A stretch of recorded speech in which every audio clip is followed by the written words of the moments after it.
fam, T here. Welcome back to my channel, or if you're new here, welcome. If you're a regular viewer of mine, you know my story. I've been an addict off and on for 15 years, sober 3 good years, and I've been in prison not once but twice. It's nothing I'm proud of, but it's part of me and my story and my journey. And on this channel, I do post court videos because I can relate to them because I've been in the system myself. I also post a lot of recovery videos and some prison videos because I've been in prison. Well, today I wanted to make this really hard video. It's going to be really hard for me, so it's going to be a lot of tears and crying and stuff like that. So if it's not something you want to watch, that's fine. Skip it, don't watch it. But there's your little heads up. So I didn't know where to start with this, but I'll start with my childhood. Okay, my childhood was wonderful. I had both my parents. We had fun as a family. Like, my dad was a wonderful dad. My mom's still wonderful. I still have my mom, and she's wonderful. So our childhood was really, really good.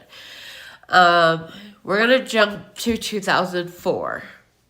Okay? I'm 9th grade, playing on the varsity hockey team because my dad took me to... Hey, Spicy Tea fam, T here. Welcome back to my channel, or if you're new here, welcome. If you're a regular viewer of mine, you know my story. I've been an addict off and on for 15 years, sober 3 good years, and I've been in prison not once but twice. It's nothing I'm proud of, but it's part of me and my story and my journey. And on this channel, I do post court videos because I can relate to them because I've been in the system myself. I also post a lot of recovery videos and some prison videos because I've been in prison. Well, today I wanted to make this really hard video. It's going to be really hard for me, so it's going to be a lot of tears and crying and stuff like that. So if it's not something you want to watch, that's fine. Skip it, don't watch it. But there's your little heads up. So I didn't know where to start with this, but I'll start with my childhood. Okay, my childhood was wonderful. I had both my parents. We had fun as a family. Like, my dad was a wonderful dad. My mom's still wonderful. I still have my mom, and she's wonderful. So our childhood was really, really good. We're going to jump to 2004.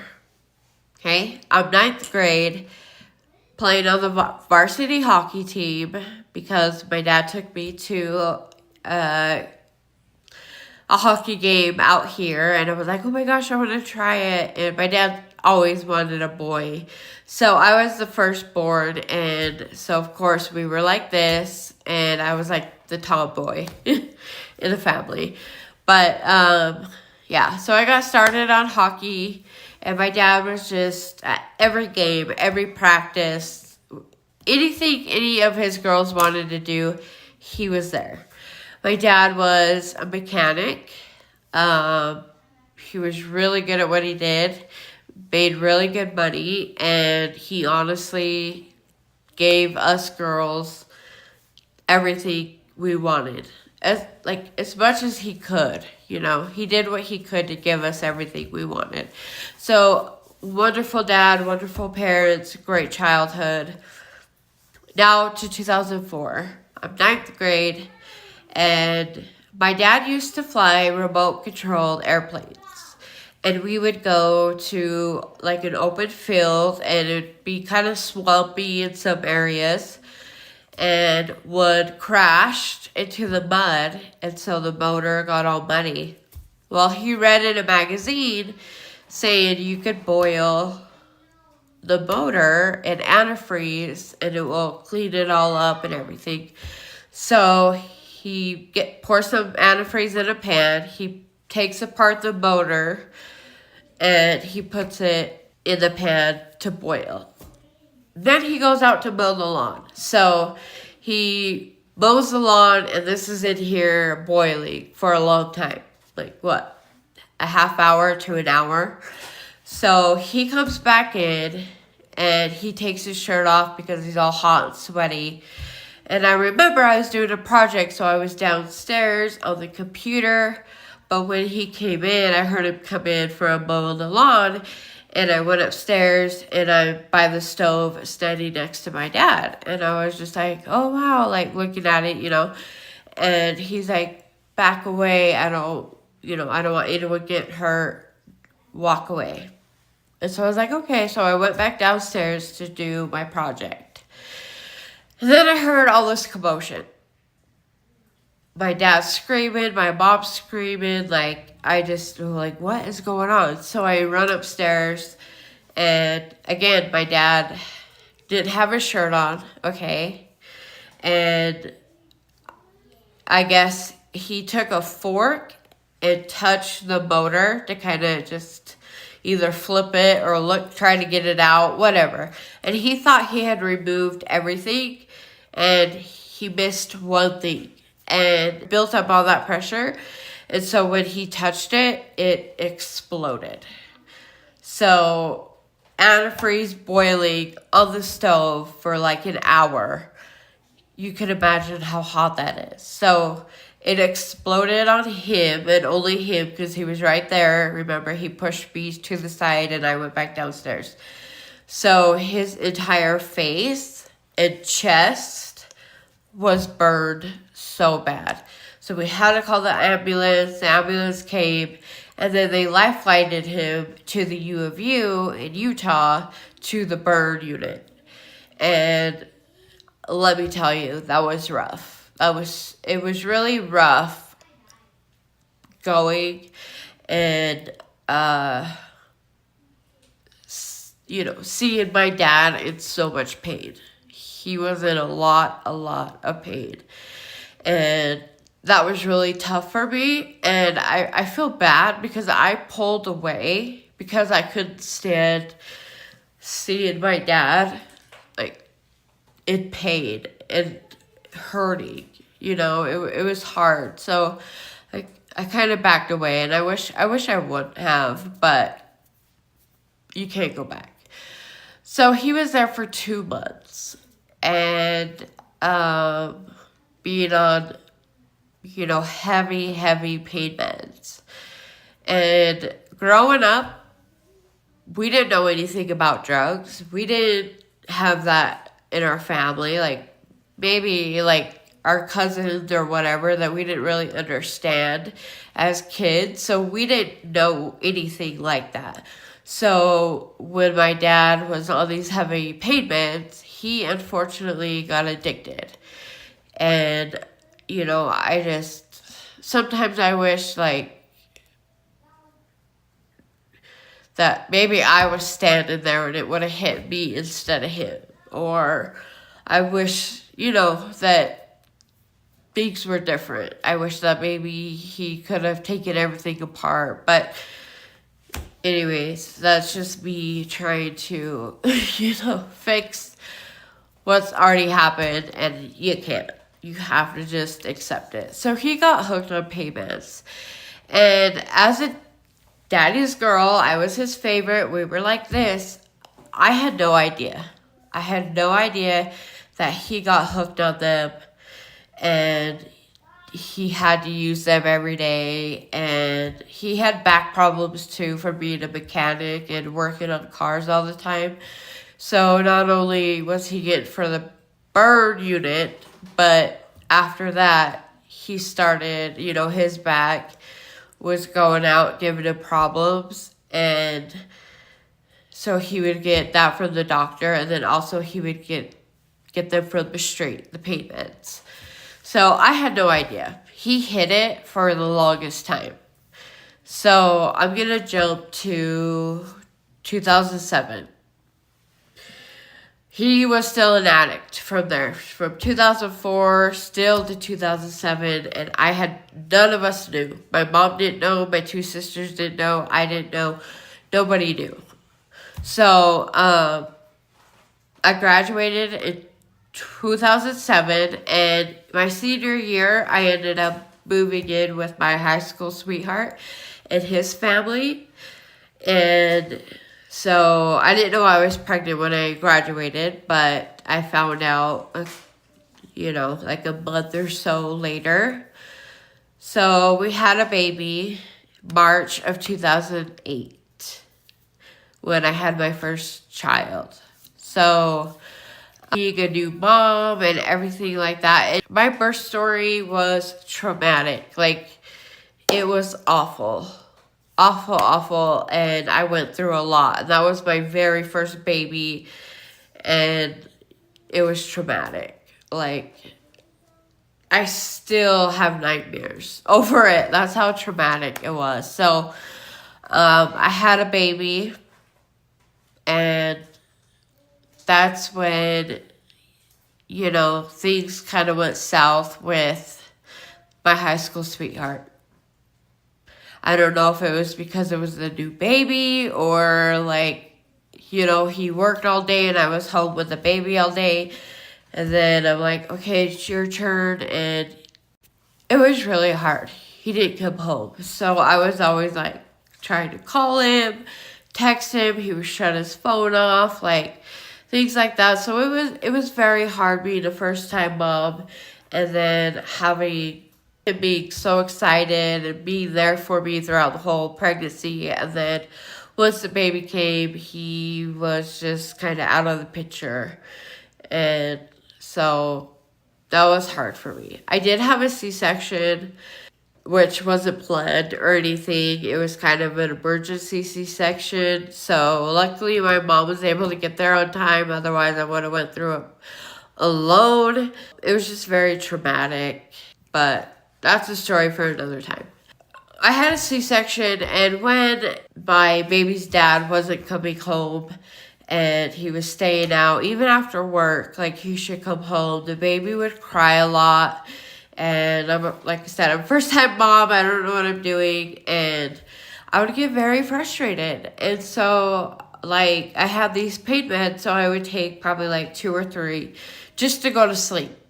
Just to go to sleep so that I'm not sitting here trying to call him. I'm not texting him all this crazy stuff. So once the baby was taken care of, I would just take 2 or 3 and go to sleep so that I didn't have to deal with it or think about it.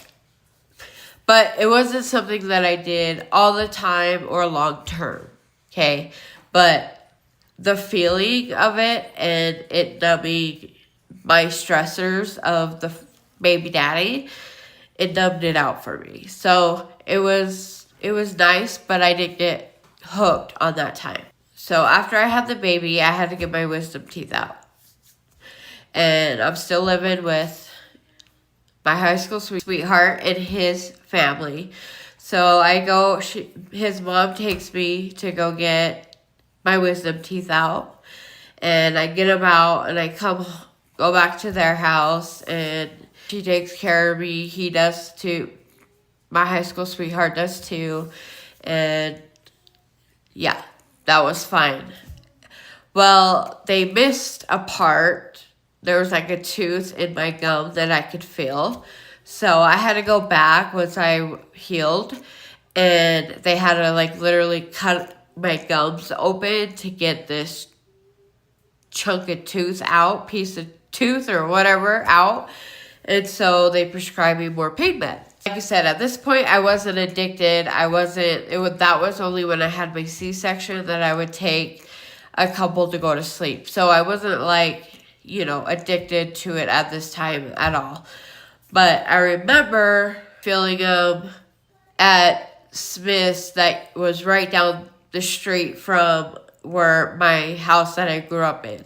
So we always went there to go to the pharmacy and shopping and stuff like that. I remember this like it was yesterday. So I drive to get my pain meds filled after cutting my gum up. And I stop at my parents' house because it was Smith's and then my parents' house down the street and then my baby daddy a little bit down further. So I figured, okay, I'll just stop at my parents and wait and then go get them. Well, my dad comes home. My dad comes home from lunch, okay? And this is when I find out. He comes home from lunch, and I'm just hanging out there waiting for my meds to be filled. He had no idea that I had my wisdom teeth out. He had no idea that I was filling my pain meds or anything like that. But he comes home, and he falls to the ground.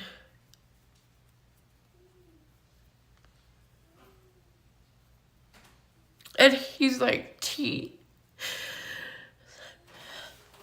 People call me T. So he was like, he falls to the ground.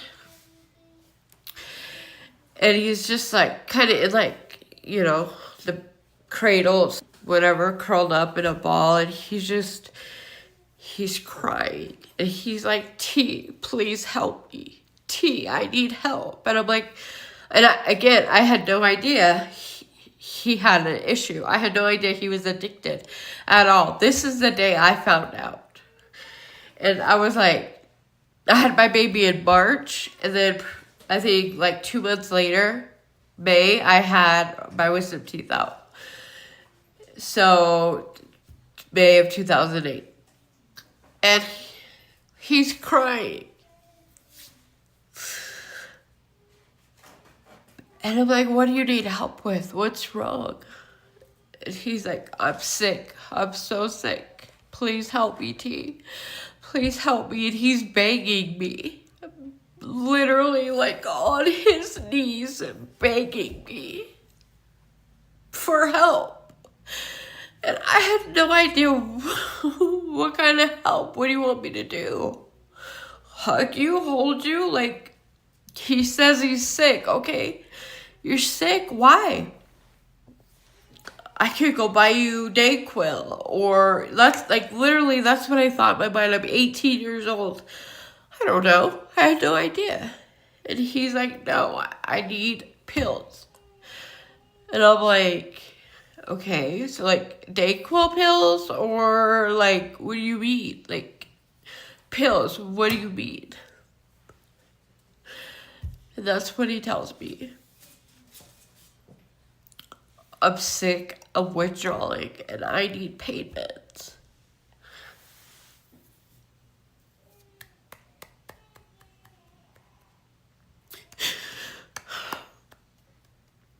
And I'm worried, I'm confused, I don't know what's going on, you know what I mean? Like, I had no clue about addiction. I didn't know anything. And I was like, well,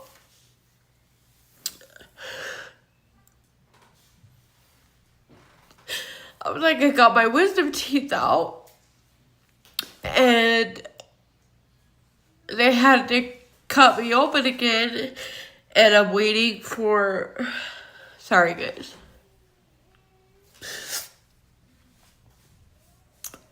I was like, they had to cut my tooth out, so I'm waiting for my pain meds, that's why I'm here. And that's when he gets on his knees and he grabs me. And he's like, T, please. Please, can I go with you? Can we go get him right now? Please, please, please. And I'm like, I don't know if they're ready, but yeah, like, you know. And sometimes I blame myself for that. I feel like I blame myself for that. I truly do.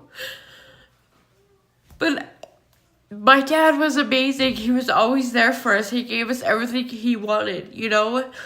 And if I knew anything about addiction, I probably wouldn't have done it. But he rides with me to get my pain meds. We drive off.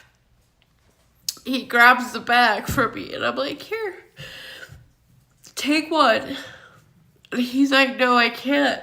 And he takes half the bottle at once. And I'm like freaking out, like, Dad, don't take that much, you're gonna die. Like, why would you, you know, I think they give me like 30 of them.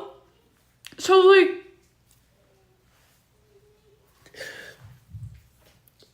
I'm like, why would you take all those? You, like, that's dangerous. Because, again, I had no idea. And he's like, no, T, I'll be fine. This is what I need. I need more. And so I was scared. I was confused. I didn't understand. I didn't know what was going on. And he took half my meds, and I was terrified. Okay, so I was just worried, confused. I didn't know what to do. And he basically took my entire bottle. So I go back to baby daddy's house where I was living, and I was fine. I wasn't taking the meds. Once I ran out of my C-section pain meds, I was done with it. And, my dad took half my bottle. That's when I found out. That's the day I found out he was addicted to pain meds. And then I was having problems at home with baby daddy, new mom. Luckily, I had his parents to help me, but I wanted his dad with me, Like, you go to work from 7 a.m. to 3, like, you could come home and help me with the baby, right? And I just remember one night the baby had a fever and I couldn't break it. And so his mom was like, well, you need to take him to the hospital and baby daddy needs to get home now. So I text him, called him. He finally responds and he's like, I'll meet you there. And I'm like, excuse me? You're not going to just meet me there. You need to come grab us and take us so we could go together. Like, this is your son, too. So I get in the car, load the baby up, and on the way, I stop. I knew he was at his friend's house. I stop, the garage door was open. I go in and turn on the light and see baby daddy on the couch with another girl. And I was crushed. And so I leave. I take the baby to the hospital by myself. Everything was fine. They were able to break his fever.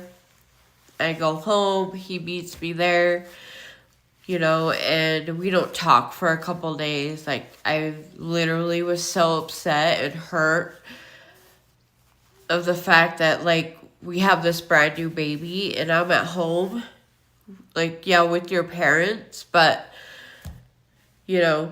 this is something we were supposed to be doing together, not you not coming home, like, or tell me to leave, like, be honest with me, and be like, leave, whatever.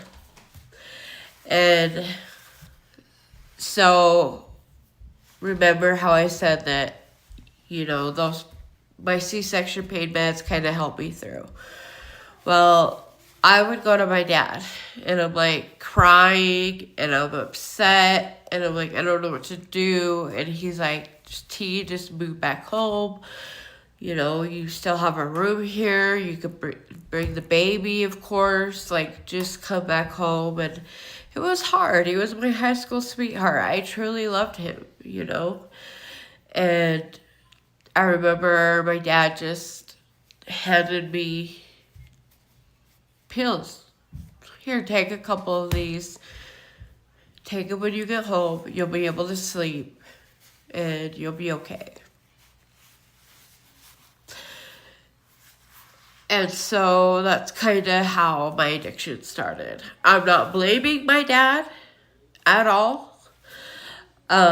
Baby daddy kind of knew. Like, my dad would even put pills in an envelope and write, like, what they were. The red one's this, So baby daddy kind of caught on, and he was like, I'm tired of you going to your dad and getting pills that you don't even know what they are.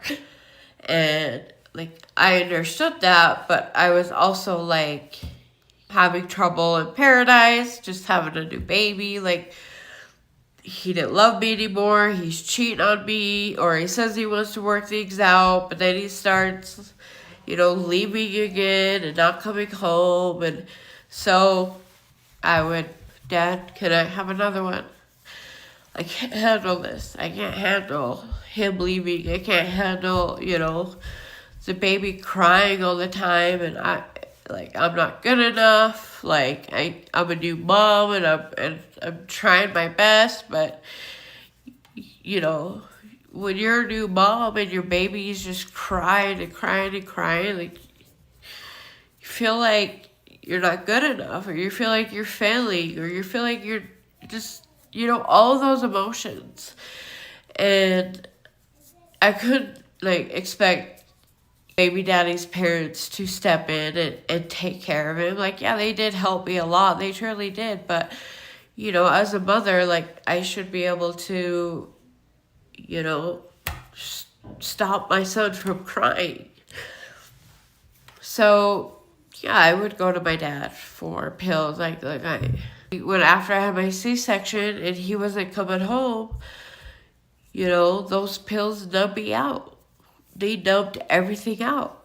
And I didn't even think about it. And I just focused on the baby and myself. And I didn't think about what was happening or what was going on or what he was doing or him shutting his phone off and me trying to text him a million times.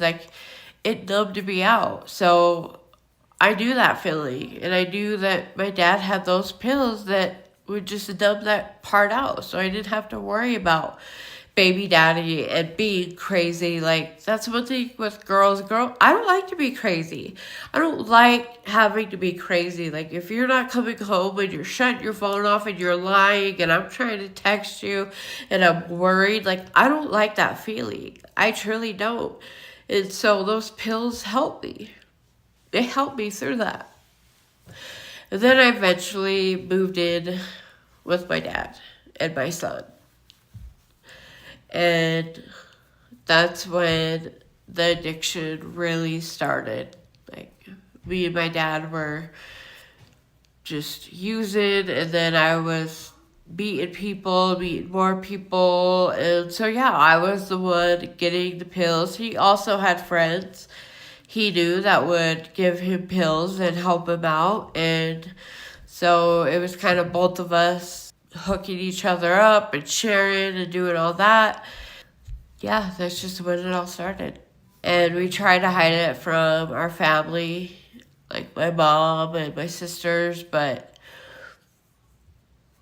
they're not stupid. They're not stupid. And they knew, with my dad's back, my mom knew that he was on a lot of pain meds. He was on, some heavy narcotics. You guys, it was ridiculous. The amount of narcotics the doctors prescribed to him was crazy. And they would be 120 of the Oxycontin and things like that. 120 of them, and they would be gone between the both of us. They would be gone in a day or two, maybe 3 days tops. That's how bad our addiction was. And then this is when I was driving and I had no insurance or things like that. So I had stupid little charges, and that's when I started going in and out of jail for no insurance, not paying for my ticket, or not having my license, things like that. And so I was always in and out of jail at that time. And I got a DUI when I was 20, and my dad bailed me out because he needed me to find pills and my mom was so mad. I remember my mom being so mad that he bailed me out. But he did because he needed me, which is sad. It's very sad. So yeah, our addiction just deepened, I guess you could say. My dad got pretty bad. He was at the point where he was he would take whatever he could get. Whatever medication he could get, he would get it. It didn't matter if it was clear or H or pills, whatever. It didn't matter. Whatever he could get his hands on, my dad did. Okay. And I know that he was struggling with depression as well. So going to his doctor for his back, he was also going for like depression and anxiety and things like that. And so a mixture of all of those, I think, I don't know, like truly changed my dad. Truly did. Like, yeah, we used together. We did a lot of dirt together. We sold a lot of things. My mom left. I kind of talked about that in my last video where he had a seizure and my mom took him to the doctor to get his back fixed because she gave him the ultimatum, and he ended up finding her Valium and taking it. But prior to that, like, my dad, whatever he could get his hands on, he would. And I think with the depression, like, his doctor would put him on like a high dose, and then he would like change the medication or lower the dose. I don't think his doctor really knew what he was doing. I don't know. But I think a mixture of that, my dad like kind of lost his mind. Which is so sad because my dad was so funny. He was so smart. He was so amazing. He was a wonderful father. Like, I've never known my dad to be like seeing things, hearing things that weren't there. Like, I've never ever experienced my dad being like that. So I don't know if it was the mixture of like depression and changing him, and then whatever he could get his hands on, he would take. I don't know. But his brain got messed up. After the back thing, and my dad took all the Valium, and then he left the home, like I said in my last video, he went to the U of U again and tried to do detox and do the program, but he left the next day. And so that's when my mom was like, I'm fed up, I'm gone. So my mom leaves, my little sister leaves, so it's just me and my dad. We are losing everything. Like, we had no food in the fridge, no hot water, like barely had electricity. Like, we were just losing everything. And my dad was losing his mind. Like, and when my mom left, I know this is probably all over the place, and I know that, like, I'm jumping here and there, but, like, all I can say is that we used so much, and then, like, that's when his mind started, and then he had the seizure, and he's never been known to have one, and my mom gave him that ultimatum. He went to the doctor, got into her purse, ate more Valium than he should. He was out of it, so they wouldn't see him. They put him in the hospital bed and got him in bed at the U of U. He didn't know what he was doing. He was out of his mind. He was full of Valium. And then the next day when he woke up, he was like, no, fuck this, get me out of here. So my mom left. And so it was just him and I using like crazy, losing everything. He was losing his mind. My dad even went to the psych ward twice. And in the psych ward, they gave him, he was still using. Like, they gave him Oxycontin and things like that. Like, they gave him meds every day. So it was just like, it didn't help him in any way go to the psych ward because they just fed him all the meds so he didn't have to go searching for them, or he didn't have to try to find money to go buy them. Like, so the psych ward was really like, yeah, he was out of his mind, and they were probably trying to do medication like that, but they were also giving him pain meds that he was addicted to. And I don't know if they do that or not. So it was just him and I. He had been to the psych ward. It was hard. I had to babysit my dad, basically. He would think people were there and that they weren't there. I would have to lock the front door and I would have to wake up. I woke up like every hour, or I would stay awake. We'd be, high, whatever. But whatever fucked up his mind, like, I would have to lock the door, and like, if I found it unlocked, I knew I had to go find him. So I see it unlocked, I run outside, and he's like in the middle of the road in his underwear, talking to a little spot on the road, thinking he's talking to somebody. Like, I'm like, Dad, what are you doing? You're in the middle of the road. It's like 2 a.m. I'm helping these people right here. Their car broke down. Dad, there's nobody there. And he'd be like, oh, okay. And then we'd have to go back in the house. And so it was really hard. I had to like babysit him. Or I would come home and he'd be like, shh, there's someone behind the couch. Or I would leave. I would leave to go get, more substances for us. And he would call me. T, they're talking shit about me. I could hear them. I put my ear to the door and I could hear them. I'm like, Dad, there's nobody there. It's just you and I left, and you're there by yourself. So there's nobody there. So he got really messed up in the mind, and I honestly don't know how or why that happened. And then he started having thoughts of unaliving himself. So it moved from seeing people, hearing things that weren't true, or seeing people that weren't there, to thoughts of unaliving himself. Now, him and I were so close.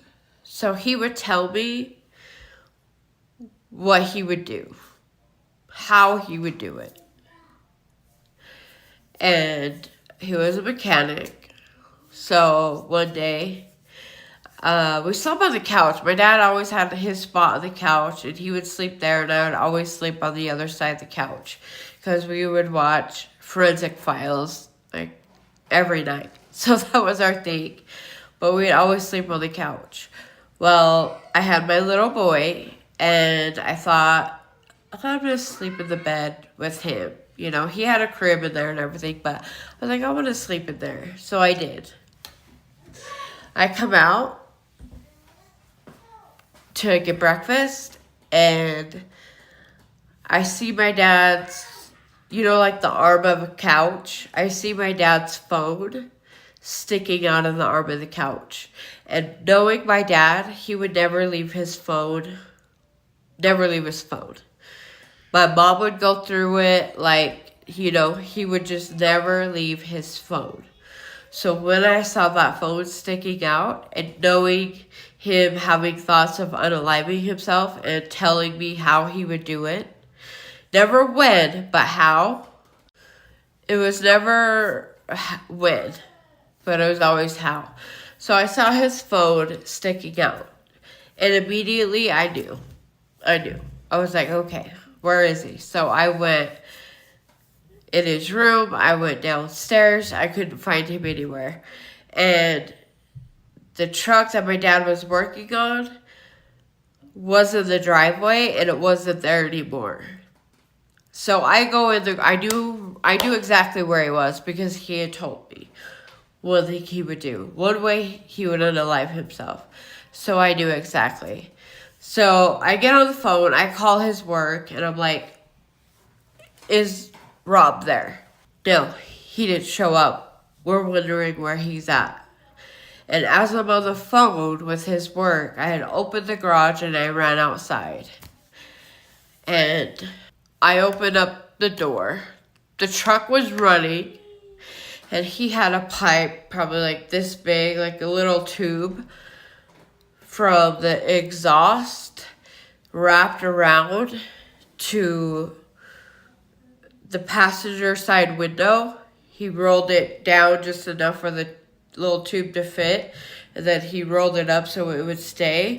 So all the exhaust would go through that tube and into the truck. So when I opened the door, I was so scared. I thought, okay, I'm gonna open this door.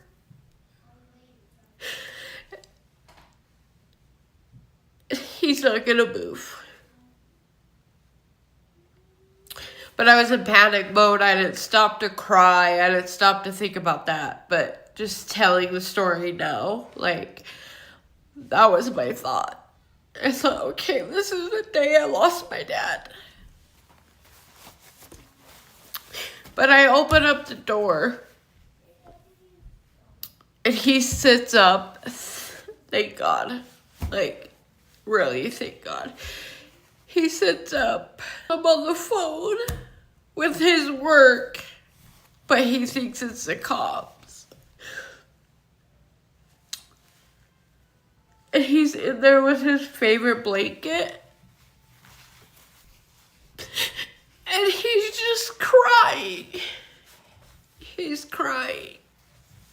As he gets up and he gets out of the truck. And he just falls to his knees. And he was like, T, why? Why did you come find me? I don't want to be here anymore. He's like, T, I can't do this anymore. I don't want to be here.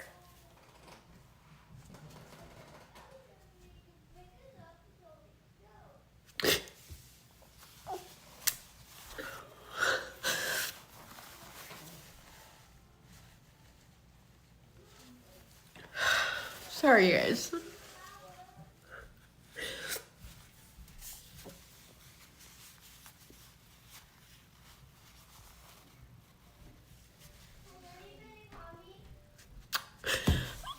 But I saved his life, and he wasn't happy. He wasn't happy with me. He wasn't happy with the fact that I found him because he really didn't want to be here anymore.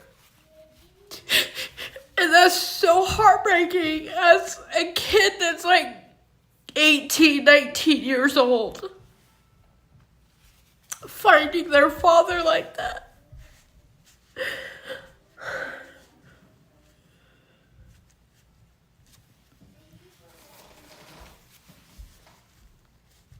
So he gets out. He's worried that I'm on the phone with the cops, but I'm like, no, I'm on the phone with your work. And he's like, please don't tell anybody. Please, please, please. Like, so I was like, okay. And he goes inside, and he's not too happy with me, but he did hug me. And he said he was sorry, but he just couldn't do it anymore.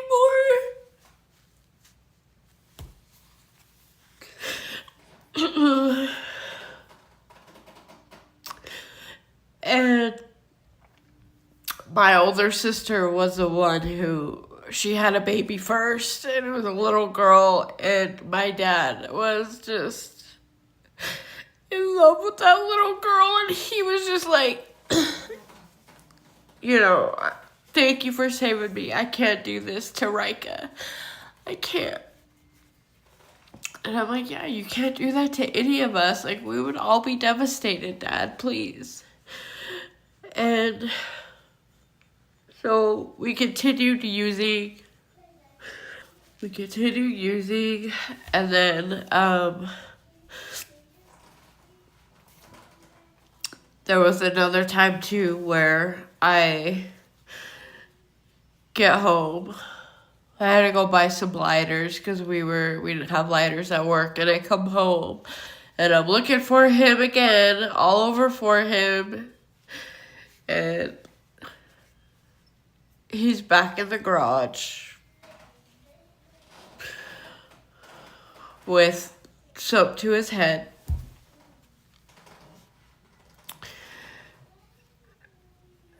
And I walked in and I'm like, Dad, what are you doing?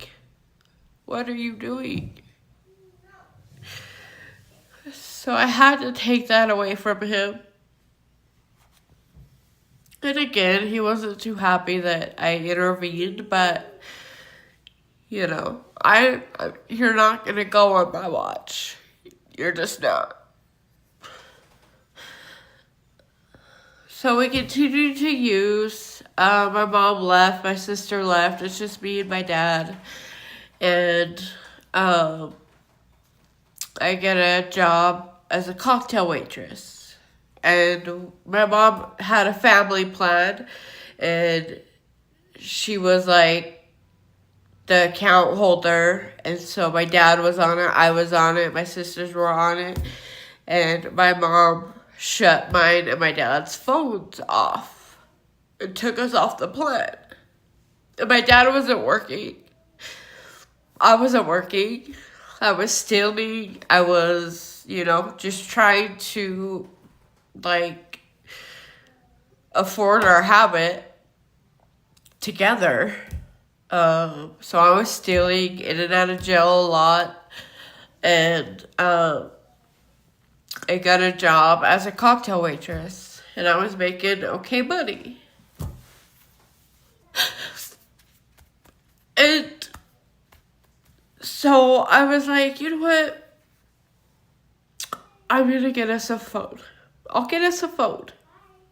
I'm working. Yeah, I only work for tips, whatever. Some nights are always the best.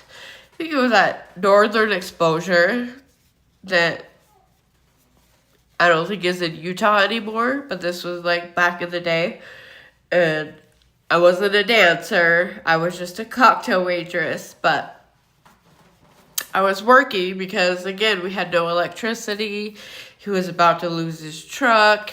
We never had gas. Our lives were just drugs and losing literally everything. The mortgage hasn't been paid in months. So we were just, downhill. Like going downhill, basically. We were not okay. Sorry, guys. So I'm like, okay, I'm working. I could get some gas. I could, put on our lights, get hot water, get some food because we had no food. Like, we had nothing, you guys. And if you've been an addict, you know. you know the struggles of it. Like, every penny goes to drugs. That's just the way it is. You can live without hot water and electricity as long as you were high. And that's just the saddest life ever. And the worst way to live ever. Okay, so I'm working and I go to T-Mobile. And I'm like, I need 2 phones. I was only able to afford one. But and this is where a lot of my guilt comes in. Because I wish I would have got him one too. Because remember, my mom shut ours off. And I remember I had gotten out of jail and my mom was like, if you want, help and live a better life, come with me. You need to leave your dad. Because your dad, he was just out of his mind. Like, I'm telling you. He would call me and be like, I saw Aunt Cindy.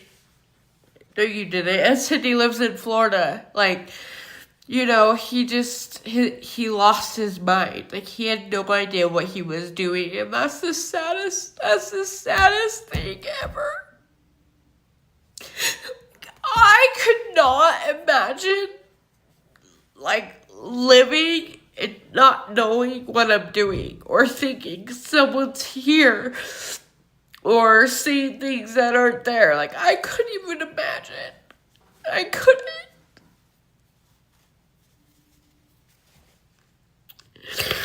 But anyways, my mom was like, you need to get out of there. And she bailed me out of jail. And okay, anyway, back to the phone. So I did get a phone, and I remember I texted my dad because when your phone's shut off, I think you can still receive things, but you can't, send texts out. So I remember texting him my number.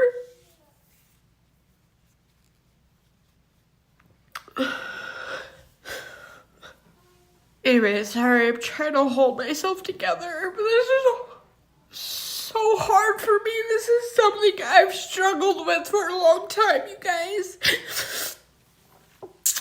But anyways, so I texted my new number, and I had moved out because my mom bailed me out, and she's like, you need to get away from him. And I'm like, okay. And I can't believe I left him. I shouldn't have left him.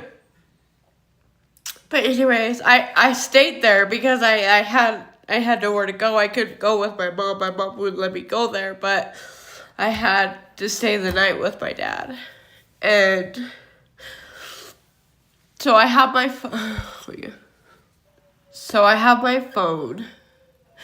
And I'm with my mom. And I remember we drove by my dad's house. Our childhood home. I remember we drove by. And again, my dad's like out of his mind, okay? Out of his mind. And all of his remote controlled airplanes, he had them in the basement hanging up on the ceiling. And he had every single airplane lined up on the grass outside. And we had no idea what he was doing. And we talked to the neighbor after everything. We talked to the neighbor, and the neighbor was like, he came over to me like, hey, remember you said you were going to buy these airplanes? Well, here they are. And the neighbor was like, I have no idea what he was talking about because I never said I was going to buy anything. So my dad was not there. And I remember driving by, we were going to check the mail, but we didn't. And I wish we would have. I really wish we would have. Because after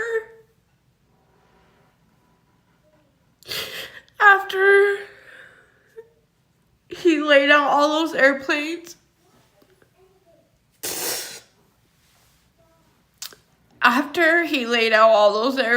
he went inside.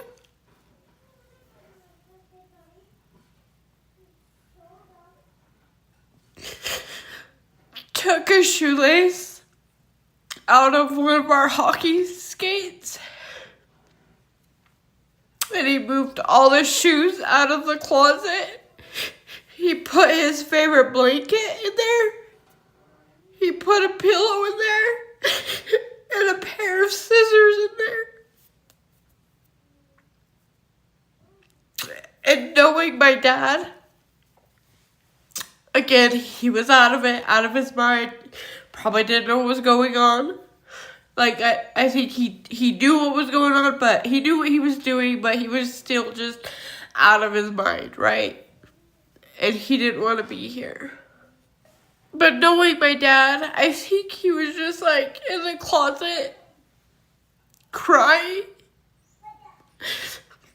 texting people on his phone that were shut off, like, I need help. T, please help me. We read the messages, and he was asking for help from every single one of us. Me, my two sisters, and my mom. And none of them went through because his phone was off. So I could just imagine him laying there just, asking for help. But he took a shoelace from one of our ice skates. And he was on his knees with the shoelace wrapped around.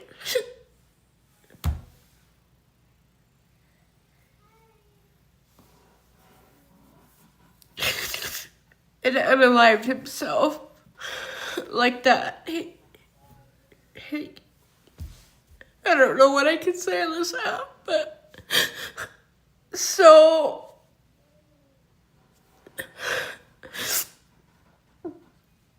we finally went over there. We were 2 hours late 2 hours. And if we would have stopped to check the mail and went inside to see what he was doing, we probably could have stopped him. But we didn't. So we were 2 hours late. We found him.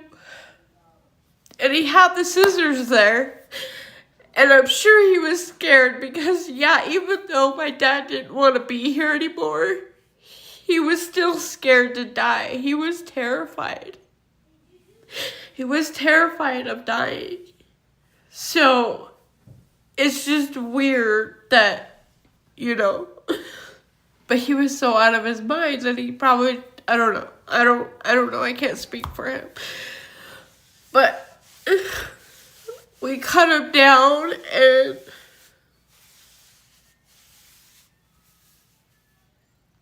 nothing would work. He was gone. And I could just imagine him being scared, like, okay, maybe if I do this, I have a pair of scissors, so I don't know if he, like, passed out or what, I don't know. But, and I remember we're all in the driveway, and after the cops and all that, they put him, you know, on a stretcher or whatever, and wheeled him out. My sister was like, I want to see him one last time. My sister was like, I want to see him one last time. And so they unzipped his head, where his head's at, his face. They unzipped it, and he looked so peaceful. He truly did. He looked like he was asleep. And that's what was so hard for me too, because it, like, he looks like he's just asleep. Like, okay, Dad, wake up. Dad, wake up. So that was hard. It was really hard because he just looked so peaceful. And he looked like he was asleep. He had no bruising, like nothing like that. So he looked really peaceful. And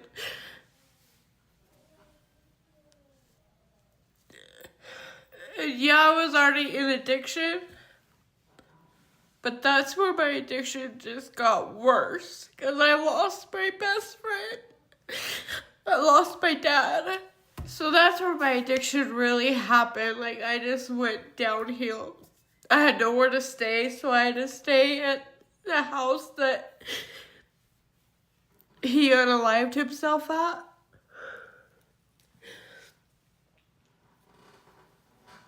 And so that was a lot of trauma to deal with, to stay there. It was really hard by myself. And,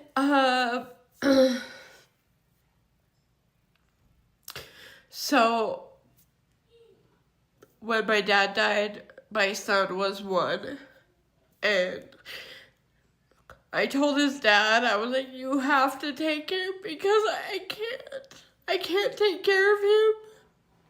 I was going through way too much, and I'm glad I did that, you know, because I was a drug addict. I just lost my dad. I have all this trauma. It was traumatic, like, all of that. So I'm glad that I gave him to his dad because I couldn't do it. And then,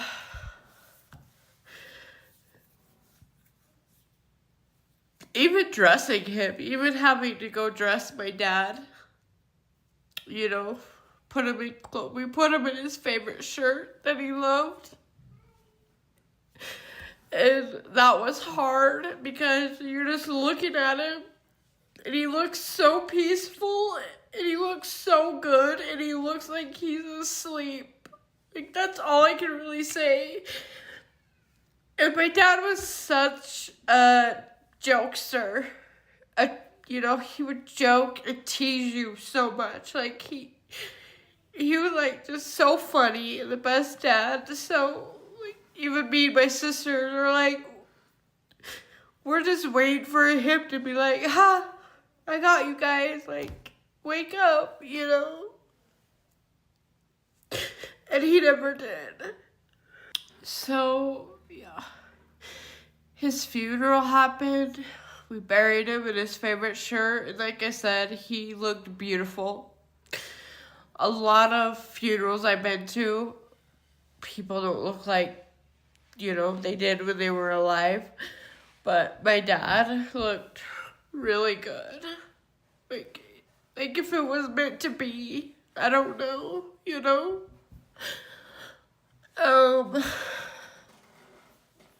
And where my trauma lies is I'm like, I should have got a phone for him too. I should have just got one for myself, knowing my mom turned his off, but I couldn't afford it. I was just a cocktail waitress, and I couldn't afford it. My dad wasn't working because he was too sick in the mind, and I couldn't do it. But I look back at it, and I'm like, I should have got him a phone, because if I would have got the text, please help me, I would have been there. I probably could have stopped it. But with him, I saved his life twice prior to the last time. And so that's where a lot of my trauma lies too, is that, like, okay, I saved him twice. Why couldn't I save him the third time? Why couldn't I have been there? Why didn't I turn on his phone? So I struggled with that, and I turned to drugs because of all of that. I was already an addict, but that's when I just, went complete addiction. I found that was my only way to cope with everything and losing my best friend. But that's how I got started. And all that trauma. And then his parents are rich, and so they paid for his funeral. And what bugs me is that they had so much money. My dad was a mechanic. He had a badass, toolbox. He bought all, name brand tools. It was worth some money. And his parents, came and took everything that they could sell to get their money back. And I'm like, how selfish is that? How selfish is that? You guys are rich as fuck. Why would... a $7,000 funeral is not gonna break you guys. You guys have, so much money. His dad, my grandpa, ran his own construction company. He was an owner of it. And so they were really rich. They still are. My grandpa's gone now, but they're rich as fuck. So we didn't get anything. They took everything in value. And I'm so mad. And then also, my dad told me and my little sister that he wanted to be cremated. Because my dad was weird. My dad was like, I don't want to be buried in the ground in the winter because it's cold. And so it's crazy that he took his life November 20th of 2009, close to winter time. So that was weird, but he didn't want to be in the ground because he didn't want bugs on him or be cold. So he wanted to be cremated. And so me and my little sister fought for that. We're like, no, that's his wishes. That's what he wanted. And they wouldn't do it. They wouldn't do it. They buried him. So that was hard. And then not only that, I was blamed for his death. I was blamed because I helped him get the pills I used with him, and I found them and I bought them. He gave me money to buy them, and I went and got them. So I was blamed by my family. And that was really hard to accept or like make sense in my mind, because like a drug addict, they're gonna go to one person. If that one person doesn't have it, they will go to 10 other people to get drugs. Like, you know what I mean? So if it wasn't me, it could have been millions of other people. But not only that, I got more to tell you. So not only did they blame me, but his mom, my grandma, my dad's mom, she had a lot of surgeries, like knee replacements, like her elbows and arms and all that. She was always having surgeries, so she always had pain meds. And so when me and my dad were sick and we had no money and nowhere to go, we would go to my grandma's house, okay? And my grandma would sneak my dad pain pills behind my grandpa's back. And I didn't say anything because they were for me too. Him and I shared them, right? But after he passed, we meet with my grandparents, and my grandpa's basically just yelling at me, telling me how bad of a person I am, how I basically KILLED him. I don't know what I can say on this app, but it was my fault that he did what he did. Like, they sat there and blamed me. We all had like a family meeting, and it was all about how I helped him and how I was an addict too, and how I should have done that. And so I was tired of it. And I was like, you know what? I was like, I'm not the only one. I was like, your own wife would sneak him pain meds. And my grandma's like, she did not. And I was like, yeah, she did. And so he was like, Sandy, get in here. She comes in the room. Did you give Robbie any pain meds? And she was like, no. And my grandma's like, well, Natasha's saying that you did. And she looks at me. She's like, Natasha, you're such a fucking liar. You're a little liar. I would never do that. I didn't do that. Okay, how would I do that then? I was like, we came over here because him and I were both sick and we didn't have money, and she gave it to him behind your back. And she denied it. She denied it all the way.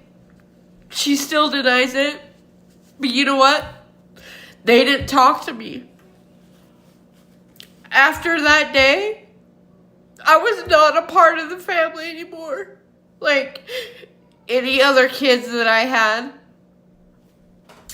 they didn't get presents. They didn't get a card. My birthday, I didn't get a card. Like, I was basically just shut out. And my kids, like, because I told the truth on what my grandma did. My grandma was to live in denial. Then, okay, you can live with that guilt. Sorry guys that I'm wiping my snot and all this. This is just a rough video. So my grandpa died, February of last year, so it's just my grandma. And even when my sisters go, like, for Halloween, we went to this little bar place that my grandma plays bingo at and helps them set up little trick-or-treat things and little parties, Easter parties. So, you know, we all go, and it's like I'm not there. Like, she gives my other sisters hugs. She says hi to all their kids. And it's like me and my kids aren't even there. Still, after what, my dad's been gone since 2009. Which is fine. Whatever. I don't care. Like, I don't need you a part of my life. I don't need you to acknowledge me. Like, yeah, it hurts, but it's been enough time where it is what it is. So, yeah. That's how I got started with my dad. And then, you know, him passing and trying to save his life, and then the guilt of not turning on his phone, and maybe I could have saved him, and then just seeing, you know, the pillow and the blanket and the scissors in the closet. Like, I could just picture him laying there debating, like, if he should not do it, and, like, texting us asking for help, and nobody's answering.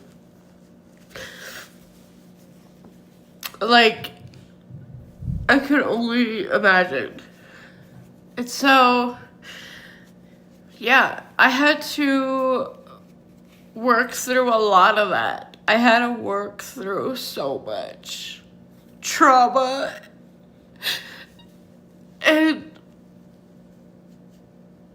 it's okay. I know that people lose their parents. I know that unaliving is, you know, around. It happens in families. I know that, you know, addicts are there and part of their family. And I know that a lot of people deal with these traumas and things like that. So I know that I'm not the only one and I'm not alone. But I just wanted to share my story on how I got started, and then, you know, why I continued to use to kind of numb out, you know, losing my dad, and numb out, like, all the things that, you know, because when something happens, you're like, damn, you wish you could have, or would have, or what if I did this, or what, you know, all that goes through your mind. So, like, I had to tackle that or numb it out. I had, you know, so there was just a lot. And I think that's why I was like an addict off and on for 15 years. Like, and, you know, I had to do like MDR therapy, and therapy is rough. Like, and if you are suffering from trauma, and you go to therapy and you don't want to work through those because you don't want to have to relive those traumas, trust me, you need to. I think MDR is a good one. It takes you back to those moments, and it really helps you. So that if you are suffering with any kind of trauma, therapy is really good for you. And certain techniques that they have or do, give them a try. Because I had to do it, and trust me, it was not easy. Making this video was not easy, but I'm sober today, you know, 3 years, and I'm able to talk about it, and I'm not gonna relapse or anything like that. I've already kind of worked through a lot of my trauma. So I'm hoping that maybe throughout this video you kind of learned something, and I know that everyone has trauma and everyone deals with trauma differently and everyone handles things differently. I totally understand that, and I handled mine with drugs the wrong way, but it made me who I am today, and that I am grateful for. I'm truly grateful for who I am today. And if you are, struggling with addiction or whatever, like, please just go seek help and go through the programs and work through your trauma. I know it's not easy, I know it's difficult, but you have to, otherwise you're gonna be stuck in this bad cycle. So I'm sorry for crying, I'm sorry for all this snot, I'm sorry, but yeah, I hope you guys, can take away some things from this video, and thanks for watching. Have a good day.